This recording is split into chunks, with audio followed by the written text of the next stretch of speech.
Since my very young days, going to church was not an option, it was simply a fact of life.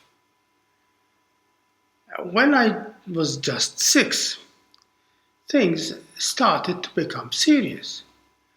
I made my first Holy Communion. In spite of the great excitement, I could not help asking myself, looking at the tabernacle on the altar, how could Jesus live for days on end, locked up in such a tiny, dark, cold, little golden box on the altar? I now see and admit that I was projecting my own claustrophobia onto Jesus. And as you know, claustrophobia means the fear of closed spaces. In today's readings, I was so glad to confirm that Jesus, and indeed God Himself, they are claustrophobic, just like me. God cannot be contained in or limited to any single space, any single country, ideology, or even any single religious tradition. God cannot be locked up in a golden cage for this or that liturgy. He is and He remains as free as a bird. In the first reading in today's liturgy, Isaiah forcefully spells it out. The eyes of the blind shall be opened, the ears of the deaf unsealed. The lame shall leap like a deer, and the tongues of the dumb sing for joy.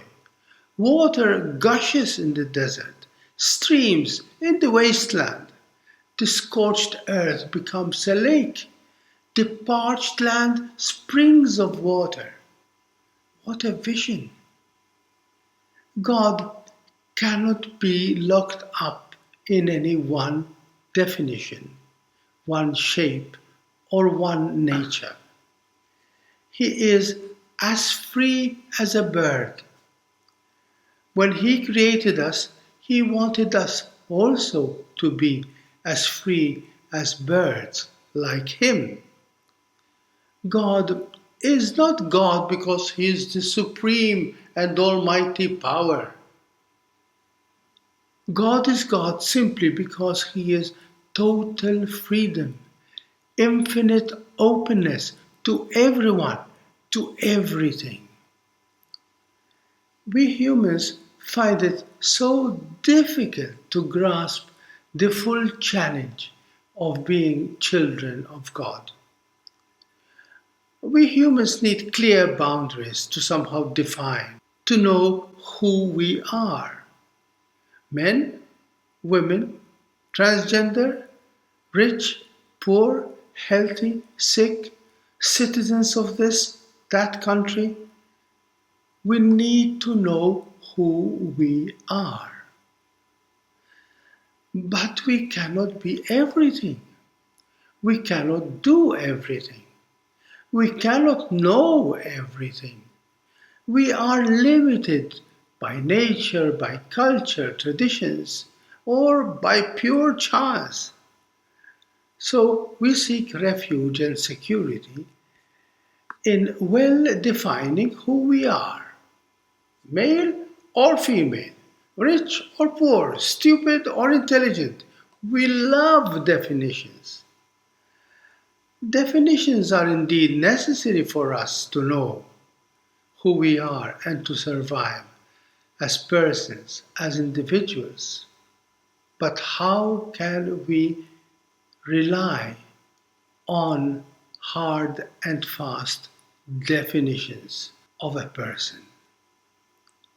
There is a big danger in all this. I can be so proud of being Maltese that I forget that I am also a citizen of the world. I can be so happy to be a man that I forget that I am also human. I can feel so safe because I am Catholic that I forget that, like all my other fellow human beings, I am only another child of God. In brief, I tend to lock myself up in that little space in my mind. My opinions, my nationality, traditions, my customs, my culture. We need comfort zones. But what a tragedy when we lock ourselves up in our comfort zones. What a pity when people become stuck and fixed in their traditions, beliefs, convictions, their convenient traditions.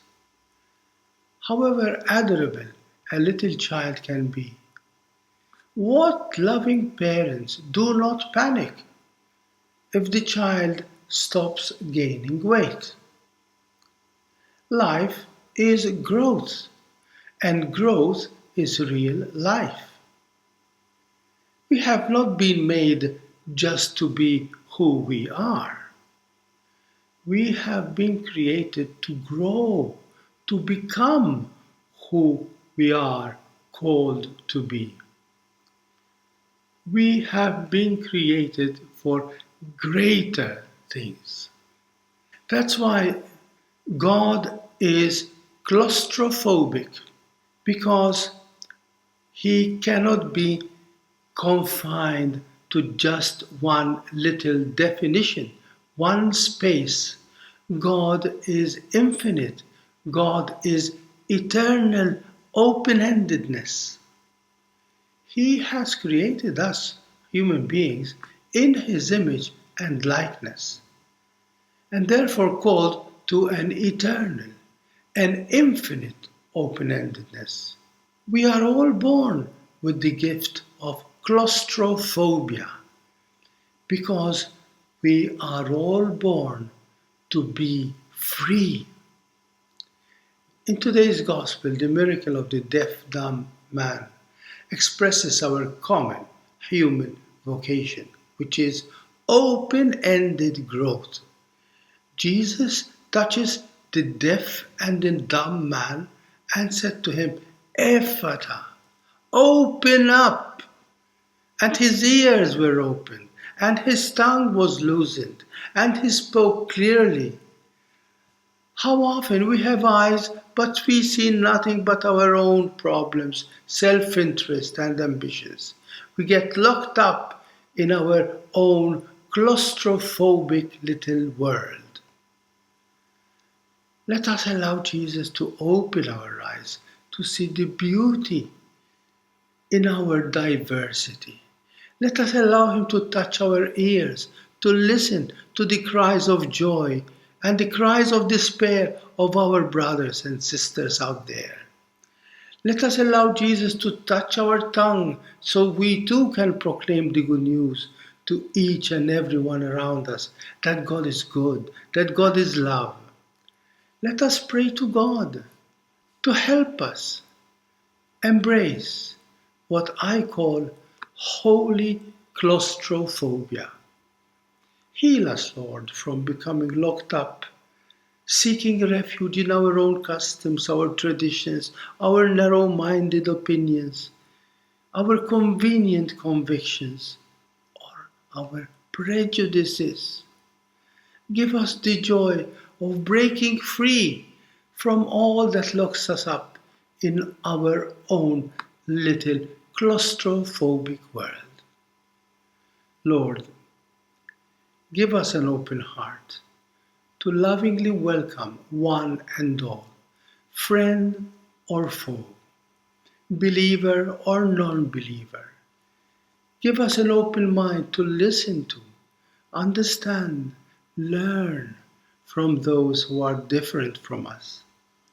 Help us to open our arms, our hearts, to reach out to those to whom you send us, and welcome and lovingly embrace those whom we meet on the road of life. Give us the gift of an open heart, an open mind. Give us the gift of holy claustrophobia.